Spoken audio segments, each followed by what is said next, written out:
Hello viewers, আসসালামু আলাইকুম। সবাই কেমন আছেন? কিছুদিন যাবত হচ্ছে আমার স্কিনটা একটু ড্যামেজ হয়ে গেছিলো। দেখতে পাচ্ছেন আমার এদিকে গিয়েছে, মানে এক ধরনের ময়লা আটকে আছে। কিন্তু কিছুদিন যাবত একটু বিজি ছিলাম, যার কারণে হচ্ছে তেমন কোনো ভিডিও আপলোড দিতে পারছিলাম না। আর হচ্ছে আমাদের স্কিনটা, মানে আমাদের স্কিনে কিন্তু রেগুলার কিন্তু বিভিন্ন ধরনের ফেস প্যাক আমরা ইউজ করে থাকি। কিন্তু এই ফেস প্যাকের পাশাপাশি আমাদের কিন্তু কিছু হোমমেড কিছু ফেস প্যাক আমরা বাসা নিজেরাই মানে নিজেরা বানিয়ে ইউজ করতে পারি। লাইক বিভিন্ন ধরনের উপাদান দিয়ে, যেমন ঘরে রান্নার কাজে সাহায্য করে এমন অনেক প্রোডাক্ট পাওয়া যায়। যেমন কালকে হচ্ছে আমার আম্মু চালের গুঁড়ি দিয়ে একটা পিঠা মতন বানাচ্ছিল, তো আমি আম্মুকে বললাম যে চালের গুঁড়িটা তো আমি একটা ফেস প্যাক ইউজ করে ফেলি। আমার স্কিন আমি নিজে বুঝতেছিলাম যে ছোটো ছোটো ছোটো ছোটো গুঁটা হচ্ছে, এই কারণে আমি কী করলাম, ওই চালের গুঁড়োর সাথে আমি একটু চিনি মিক্সড করে দেন আমি এখানে এভাবে অ্যাপ্লাই করলাম। আমার স্কিনটা কালকে রাত্রে একটু ভালোই লাগছিলো। সো আজকে তোমাদের সাথে একটা আমি শেয়ার করবো একটা ফেস প্যাক, সেটা হচ্ছে কফি দিয়ে আমি কী মানে কফির সাথে কী দিয়ে আমি হচ্ছে আমার ফেস প্যাকটা ইউজ করে থাকি, অ্যান্ড আমার স্কিনটা কীভাবে গ্লো আসে। তো তোমাদের সাথে আজকে আমি এটা শেয়ার করবো, অ্যান্ড তোমাদের সাথে পুরো লাইভ ভিডিওর মতন আমি আজকে সেটা প্রমাণ করবো অ্যান্ড দেখাবো। সো ভিডিওটা আমি বড় না করে শুরু করতে যাচ্ছি। তো এখানে হচ্ছে আমি চিনি নিয়েছি অ্যান্ড কফি পাউডার নিয়েছিলাম, অ্যান্ড হচ্ছে একটু পানি দিলাম আর কি, পানি দিয়ে মিক্সড করলাম কফি আর হচ্ছে একটু চিনি, এভাবে মিক্সড করছি।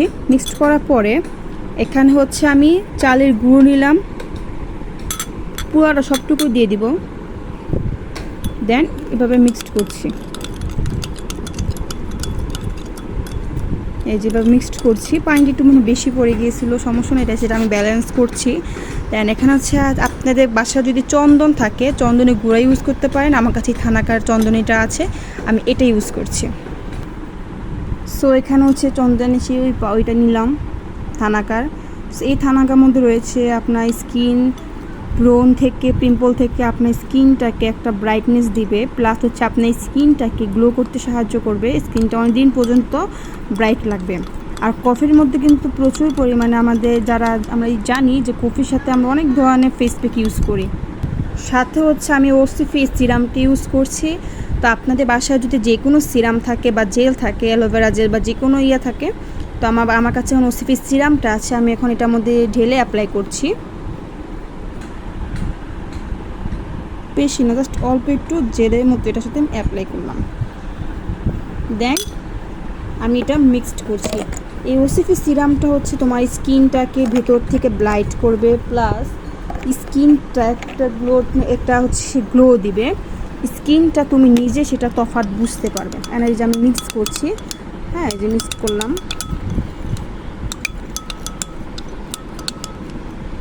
সেটা পানি পানি হয়ে গেছে, ব্যাপার না। আমি এটা এখন ইউজ করছি, আপনাদেরকে আমি দেখাচ্ছি সাথে। সো এটা এখন আমি ইউজ করছি, হাত দিয়ে ইউজ করছি, কারণ হাত দিয়ে আমি মনে করি বেশি ব্রাশের থেকে হাত দিয়ে ইউজ করলে বেশি একটা মানে সব জায়গায় লাগে। এই যে আপনি একটু পানিটা কম দেবেন, আমার হচ্ছে একটু পানিটা বেশি চলে গেছিলো।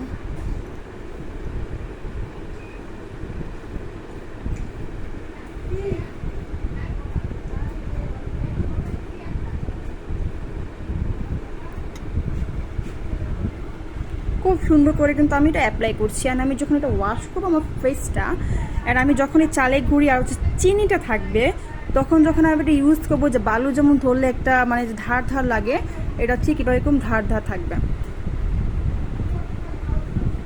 অ্যান্ড এখানে একটা মিস্টেক হয়ে গেছে, সেটা হলো যে আমার ভিডিও একটু কেটে গিয়েছিলো। সেটা হচ্ছে এখানে কিন্তু আমি একটু আলু কেটে আলু কুচি কুচি করে, এটা আলু যে রস বের হয়, এটা হচ্ছে আমার চোখে কালো দাগ ছিল, এটা হচ্ছে দূর করতে সাহায্য করবে, এই জন্য আমি আলুর রস দিয়ে দিলাম। যেহেতু বাসায় শসা ছিল না, যার কারণে আমি শসা রস দিতে পারিনি। সো আমি কিন্তু মুখটা ধুয়ে আসছি, আর তোমরা কিন্তু দেখতেই পাচ্ছ যে কী সুন্দর গ্লো করছে। অ্যান্ড আমার আগের স্কিনটা কেমন লাগছিল আর এখন আমার স্কিনটা কেমন লাগছে দেখো। তো যারা হচ্ছে আমার এই ফেস প্যাকটা ইউজ করছো বা করবে, আমি মনে করি এইসব দামি দামি প্রোডাক্ট ইউজ না করে এটা হচ্ছে বাসায় খুব সুন্দরভাবে ইউজ করে ভালো একটা রেজাল্ট পাবে। অ্যান্ড হচ্ছে আজকে ভিডিওটা তো তোমাদের কেমন লেগেছে অবশ্যই কমেন্ট বক্সে জানাবেই। দেখো আমার কপাল এখানে কতটা ব্রাইট লাগছে, প্লাস আমার এদিকেও অ্যান্ড আমি যে বললাম আলু রসও দিয়েছি সাথে। ভালো একটা রেজাল্ট পেতে এটা সপ্তাহে 2বার ইউজ করুন। তো আমার ভিডিও যদি ভালো লেগে থাকে অবশ্যই একটা লাইক দিয়ে যাবেন অ্যান্ড পরবর্তী ভিডিও আসার জন্য ওয়েট করবেন। ধন্যবাদ সবাইকে।